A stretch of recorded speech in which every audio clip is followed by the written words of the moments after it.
¿Qué tal, mis queridos amigos, mis queridos hermanos? Qué gozo para mí saludarles en la oportunidad de presentar mi aporte al estudio de la lección de escuela sabática de esta semana. Estamos llegando ya a la lección número 6 de este cuarto trimestre del año 2022, cuyo título ha sido Nuestra esperanza ante la muerte, y el título de esta sexta lección, Él murió por nosotros. Es decir, vamos a darle un vistazo a ese extraordinario sacrificio realizado por Cristo Jesús, a ese hermoso sacrificio realizado por Cristo Jesús, a ese costoso sacrificio realizado por Cristo Jesús, a ese doloroso sacrificio realizado por Cristo Jesús. Todo para que el ser humano pudiera tener la oportunidad de salvación. Un sacrificio hecho para traerte a ti, para traerme a mí de nuevo a la oportunidad de vivir por toda la eternidad. Recuerda que hemos estado mirando la muerte y hemos estado diciendo que la única forma como nuestra vida pueda llegar a ser inmortal, entonces es cuando Cristo venga, y solo para aquellos que hayan decidido aceptarle como el Salvador. Por eso quisiera comenzar el repaso de esta lección compartiendo una cita que aparece en la inspiración y que me encanta, me gusta, que creo que es una cita que no solamente debemos aceptar, recibir, analizar, sino practicar. Cuando vamos a dar un estudio bíblico, cuando vamos a predicar, cuando vamos a hablar de la salvación, cuando vamos a hablar de la Escritura, dice: el sacrificio de Cristo como expiación por el pecado es la gran verdad en derredor de la cual se agrupan todas las otras verdades. Así que la cruz es central, el sacrificio de Cristo es central, es el centro del Evangelio, como lo vamos a estar viendo a lo largo de esta lección. La muerte y la resurrección de Cristo, mis hermanos, mis amigos, es fundamental para nuestra fe. ¿Por qué razón? ¿Por qué es tan fundamental? Porque es que la resurrección de Cristo Jesús asegura nuestra resurrección. La resurrección de Cristo ha asegurado la victoria de nuestro Señor sobre el peor enemigo del ser humano, que es la muerte. Por eso el apóstol Pablo expresa: si Cristo no hubiera resucitado, vana sería nuestra fe. Pero él mismo afirma y afirma con gozo: pero ahora Cristo ha resucitado, ha vencido el poder de la muerte, abre las puertas para que aquellos que le reciban, aun si mueren cuando él venga, vuelvan a vivir y vivir por toda la eternidad. Eso es lo que vamos a estar mirando durante esta semana. La primera sección de esta semana lleva como título Desde la fundación del mundo. Vamos a utilizar como base lo que aparece allí en Apocalipsis capítulo 13, versículo número 8. Hay una expresión allí en el marco de la visión que el vidente de Patmos está observando de la adoración de los no salvos, que dice que se inclinan delante del Cordero que fue inmolado desde antes de la fundación del mundo. Y alguien puede expresar: bueno, aquí la Biblia está equivocada, aquí hay un error, porque Cristo no fue sacrificado antes de que el mundo existiera. De hecho, fue hace apenas 2000 años y después de 4000 años de pecado que Él fue crucificado. Así que encontramos un error en la Biblia. De ninguna manera. ¿Qué es lo que quiere decir Apocalipsis? ¿Qué es lo que Dios nos quiere decir a través de Juan? La verdad que encontramos en este versículo es extraordinaria. El amor de Dios por la humanidad no despertó después del pecado. El amor de Dios por nosotros no vino como consecuencia de nuestra caída, no. Hay una cita de la inspiración que me encanta. Hay una cita de la inspiración que quiero también repetir en este momento. Ella dice: el plan de nuestra redención no fue una reflexión ulterior. No fue un plan formulado después de la caída de Adán. No, antes de que el mundo existiera. Y después de que la rebelión de Luzbel estaba en rienda suelta, hubo un concilio en el cielo. Y entonces Jesús se ofreció, el concilio de la paz. se ofreció, si el hombre falla, si el hombre se equivoca, entonces yo bajaré para rescatarle, yo daré mi vida en sustitución de él, yo pagaré o daré la paga del pecado. Alabado sea el nombre de Dios. Y esta gran verdad, en primer lugar, fue dada a Adán allí en el jardín del Edén, en dos oportunidades. La primera, cuando Dios hace la promesa mesiánica que registra Génesis 3:15, donde el Señor asegura que el hijo de la simiente aplastará la cabeza de Satanás, de la serpiente. Y luego cuando el cordero es sacrificado para que su piel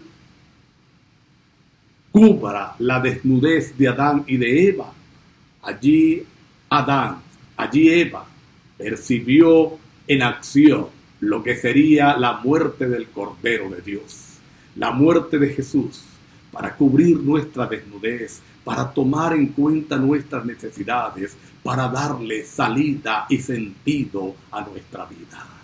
Luego, durante todo el Antiguo Testamento, vamos a encontrar esta verdad reflejada en los sacrificios diarios de animales que se hacían en el tabernáculo y en el templo. Imaginemos la cantidad de sangre derramada, la cantidad de animales sacrificados, pero Dios estaba recordándole todos los días al ser humano, estaba recordando todos los días a esta humanidad que sin sangre o sin derramamiento de sangre no puede haber perdón de pecados, que era necesario derramar sangre, la muerte, para pagar el pecado, y que Cristo tomaría el lugar del pecador. Alabado sea el nombre de nuestro Dios. Una segunda sección de esta semana lleva como título Un prefacio a la cruz. Y vamos a mirar la vida de Cristo Jesús. Y dice la inspiración que su vida entera fue un prefacio a su muerte. Es decir, cada paso que Jesús daba, lo daba en dirección a la cruz. Cada paso que Jesús daba, lo daba en dirección al sacrificio que haría en beneficio del ser humano. Su vida reflejó entonces permanentemente el hecho de que vendría a ocupar el lugar del pecador.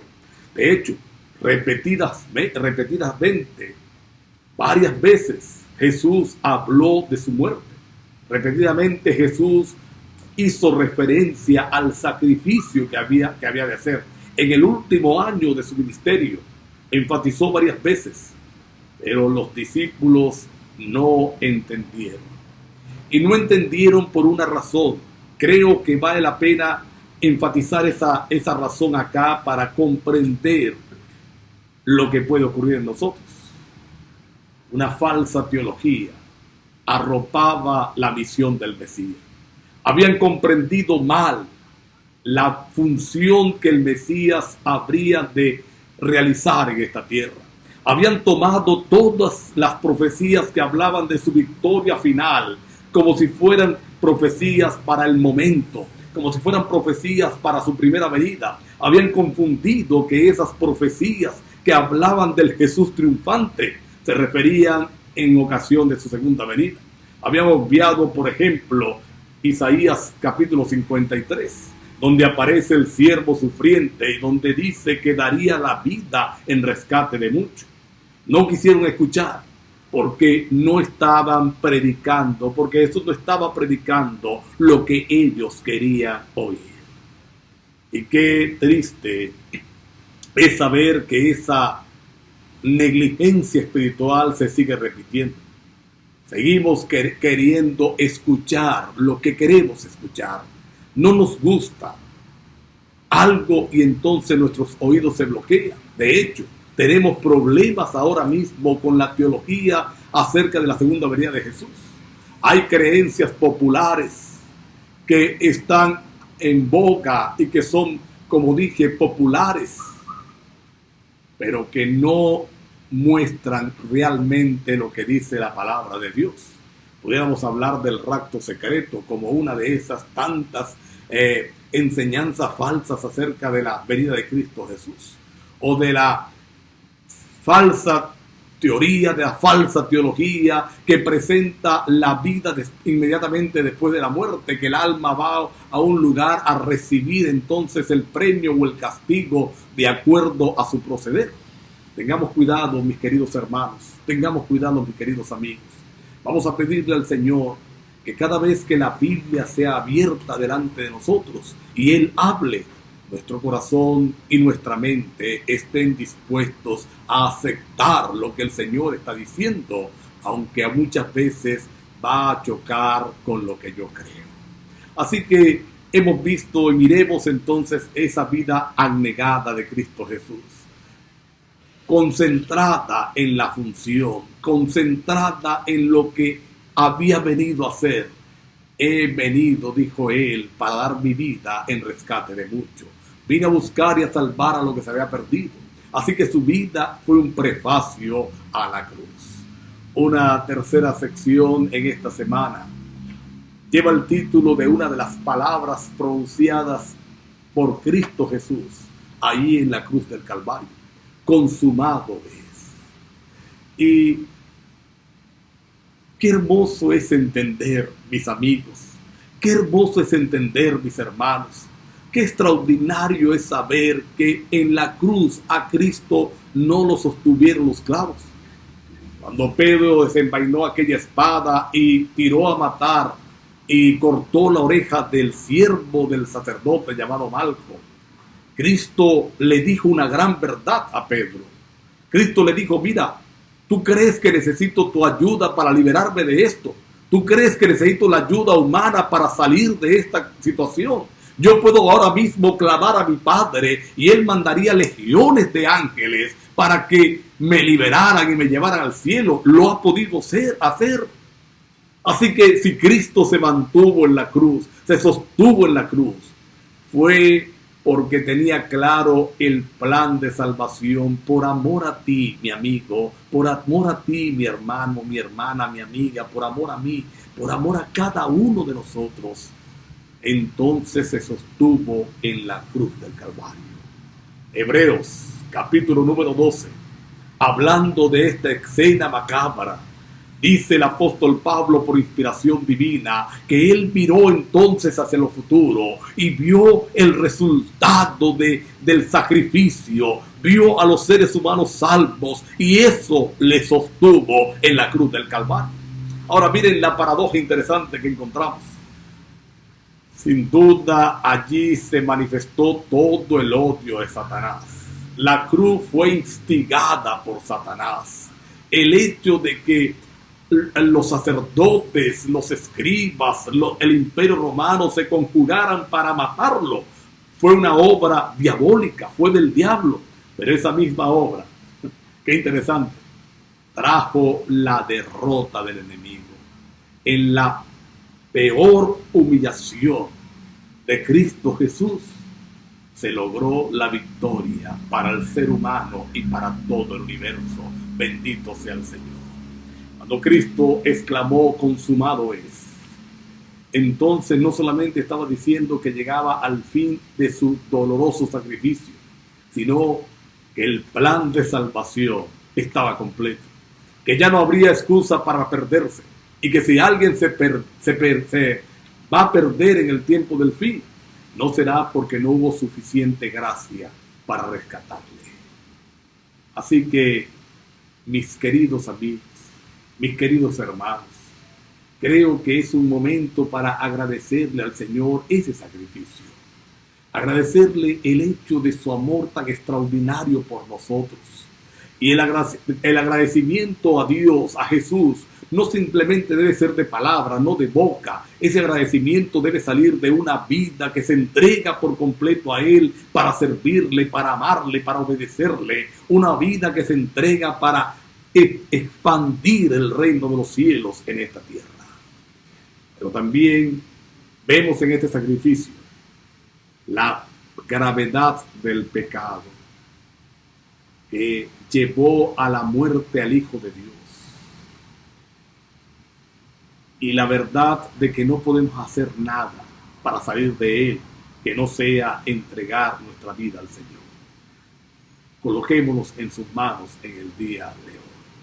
La próxima sección de esta semana lleva como título Él murió por nosotros, el mismo título de la lección. Y nos viene hablando de los sacrificios de los animales, que sin duda alguna estos sacrificios no tenían el poder para perdonar pecados. ¿Qué es lo que ocurría? Cada vez que un penitente llevaba entonces su animalito al altar del sacrificio, cada vez que el sacrificio matutino y vespertino se ejecutaba en favor de aquellos pecadores que estaban lejos y a lo mejor no podían llegar hasta el altar, hasta el templo, entonces lo que estaba ocurriendo era un perdón condicional, un perdón que se estaba acreditando a la cruz del Calvario. Es decir, estaba sujeto ese perdón a la muerte de Cristo. Mira esto, si Cristo no hubiera muerto en la cruz, si en el momento cuando Él le dice a Pedro, puedo llamar una legión de ángeles y vendrán por mí, Él lo hubiera hecho, entonces todo el perdón que en el pasado se había dado quedaría sin efecto. Lo más terrible, Enoc y Elías hubieran tenido que bajar y morir, porque su traslado al cielo, su traslado vivo al cielo, era condicional, estaba sujeto a la muerte de Cristo Jesús en el Calvario. La resurrección de Moisés hubiera tenido que volver a la tierra y morir, porque su resurrección estaba sujeta a la muerte de Cristo en el Calvario. Es interesante, porque en la transfiguración, cuando hablan de lo que va a suceder, quienes vienen a hablar con Jesús es Elías y Jesús, mostrándose como el resultado de la victoria que él iba a tener en la cruz del Calvario y animándolo a seguir adelante. Por eso me encanta el versículo que más me gusta de la Biblia, Juan 3:16. Porque de tal manera amó Dios al mundo que ha dado su único Hijo, para que todo aquel que en Él cree no se pierda, mas tenga vida eterna.